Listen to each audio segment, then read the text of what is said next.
Let's bring in Melody Baetans. She's the restaurant critic and reporter for the Detroit News. Great to have you with us again here on the Oakland County Megacast. Thanks for having me. So I know that we've had you on the show before, and at that time we were kind of in the summer months. Things are switching right now. We can just start off with the latest update from the health department. What went from a mandate to now a strong suggestion that they track the customers that enter their establishments for contact tracing if needed. How is that going with some of the restaurant owners that you've been speaking with? Well, I've seen a variety of different ways they're handling it, from a sign-up sheet at the front door, which is actually not advised just for privacy issues, but it's kind of a way to get it out of the way, kind of leave it up to the customer to put down their correct information. And then there's restaurants that have reservation system anyway that gets your name and phone number that way, and it always has, and it's not really an issue for them. And there's also some places that, like think of neighborhood dive bars that they kind of already know everyone and how to get a hold of them. Especially the regulars and people that come by. If you pay with a credit card, they have your name. And I've also seen places kind of have fun with it. And, they'll ask for your name and number and then put the diner in a raffle. And maybe at the end of the week or the end of the month, they'll pull out a couple names and give out some gift cards or free dinner or something like that, which is kind of incentive to give your real information and just be nice about it instead of, saying, I don't want to give my information or giving a fake name, because this is really all for a reason, and it's for your safety. I saw a lot of people on social media say, well, I'll just give a fake name or whatever, but it's like, but what if there's an outbreak, and wouldn't you want to know? So it's really something that I think that if you want to participate, people are, and the restaurants are just doing their best. But I think that the relaxed, like you said, the going from a mandate to a guideline was helpful for the restaurants and the employees of the restaurants, because on top of that, they still have to police masking and social distancing. So they've got more tasks to do in their mind and in their work every day, on top of being short-staffed and not having as many customers. I will say, because I've been to some restaurants since this started, and I will say the restaurants that just leave the book open for you to sign, some of the things that people come up with, obviously not their real name and number, are hilarious.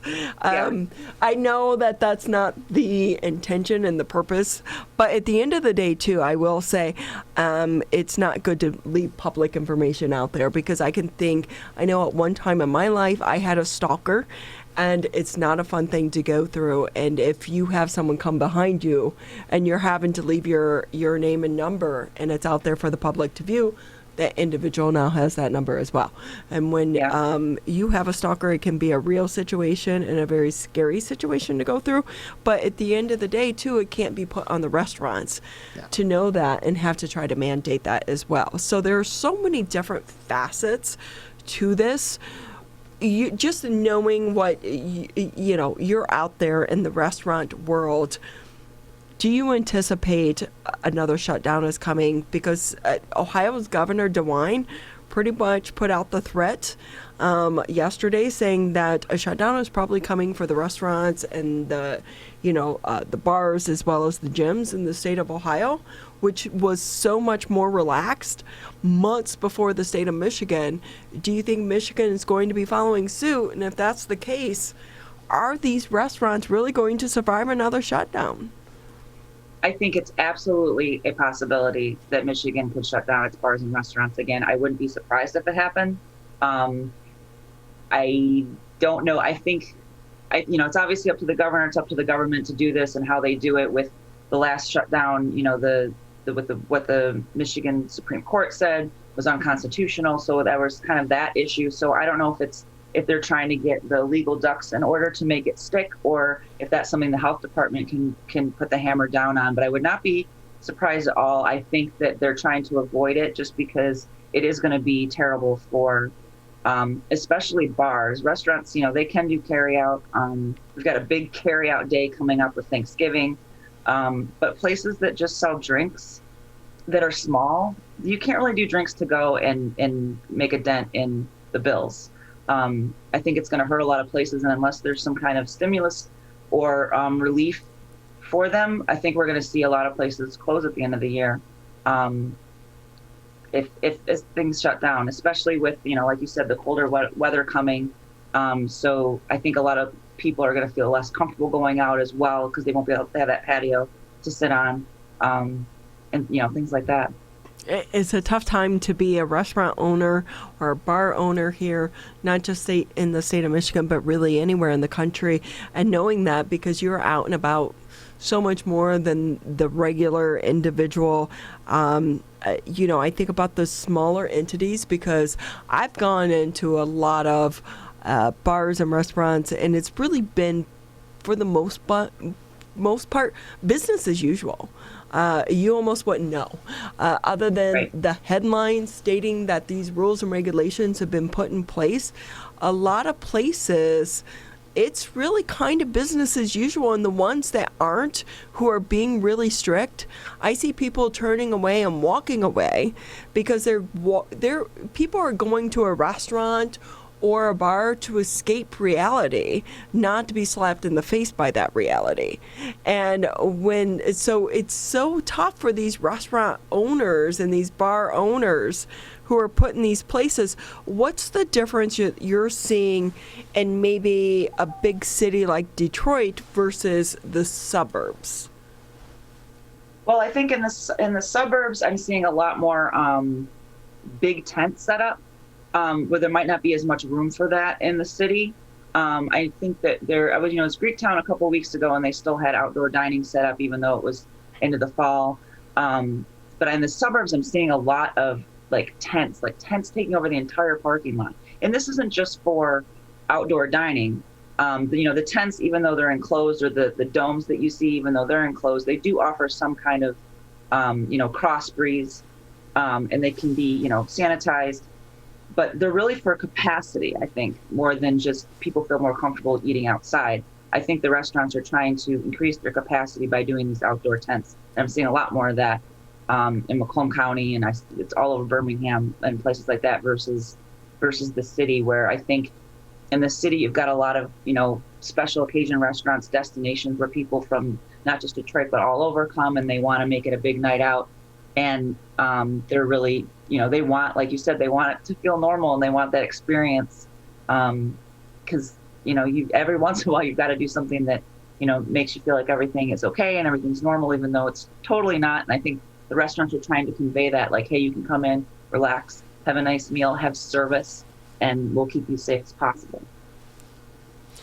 I will say I love the domes. I think they're adorable. It's such a cute atmosphere and what they're coming up with. Now we're seeing the city of Northville and the Downtown Development Authority, working with some of the business owners there, coming up with basically kind of these hut type situations to put throughout the city of the downtown area to entice people to continue to come out in the colder weather months. And I think that's okay in the beginning, right? And in January, even December, January, where it's still 20s and the snow is falling, it's cute. It's quaint. Yeah. But when it gets sub-zero temperatures, no one's coming out. It's no longer cute. It's Right. no longer quaint.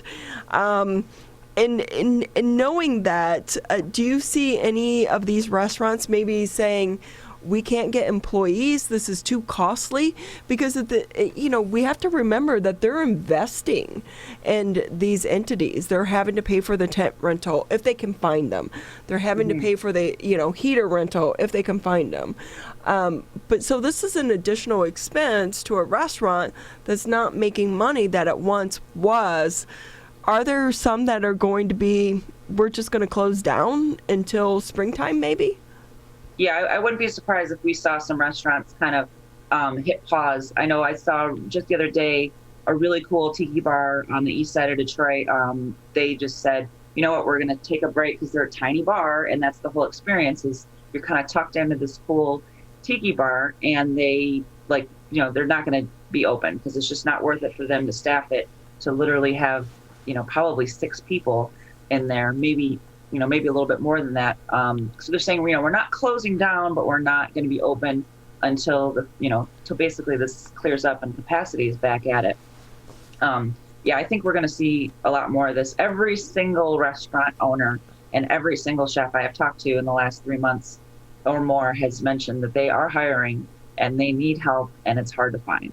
And you have to consider that when you go out to eat, and the service might not be what you expect or what it was last time. These restaurants are really doing their best. People, there's the people that are afraid to work. There's the people that can't come back to work. And the people that are working with added responsibility, and with less colleagues to help them. Melody Baetans with us. She's a restaurant critic and reporter at the Detroit News, joining us on the Oakland County Megacast. And Melody, earlier on in the interview, you mentioned that Thanksgiving is a big to-go day for restaurants in our local area, for those that are preparing for the holiday but maybe aren't going to have their family in or go to see family because of the ongoing pandemic and the current circumstances in the state of Michigan and the U.S. in terms of COVID-19 cases. What are some places in the local area that they should be on the lookout for as potential to-go options so that they can celebrate the festivities at home with themselves and those they cohabitate with, but also support some of our local businesses as we're going into this time that may be very difficult for them? Yeah, there's a lot this year. I usually do a list of some of the bigger packages where you can get all the fixing in one fell swoop with the bird and everything. But this year, it's a huge list. I'm seeing restaurants that never offered Thanksgiving to go getting in the game. I'm seeing like the Royal Oak Farmers Market has a cluster of caterers that they've gathered, so you can order online from a little bit from each of them and then get picked up all in one spot. This is kind of the big day for restaurants that haven't had a big day in a while because of the pandemic. I think you're right. Like you said, people are the groups are going to be smaller, and maybe the person that usually makes the turkey isn't going to be in your group this year, or maybe the person that makes that sweet potato pie isn't going to be around. So more people might be looking to carry out because they're not the ones that cook normally, or maybe they're tired of cooking because I know we've been a lot of people in their own kitchens throughout this, the shelter in place and stay at home. So there's a lot of options. Basically, what I would recommend to people is think of your favorite restaurant and check with them first. You might be surprised to find they're offering Thanksgiving to go. I'm seeing a lot of vegan options this year more than last year. Chive Kitchen in Farmington Hills is doing, they're a caterer. They're doing a pickup vegan meal with dessert and everything. Cooking with Q in New Center has, what is she doing? She's got a mushroom gravy that sounds really good. And she's doing kind of a, plant-based vegan meal. So it's not just birds, but I'm seeing a lot of places doing turkey and doing smaller versions of the turkey where you can get just the turkey breast with gravy or just the, pieces of the bird rather than the whole thing with all the fixings ready to go. So I'm seeing smaller packages and a lot of different, a la carte options.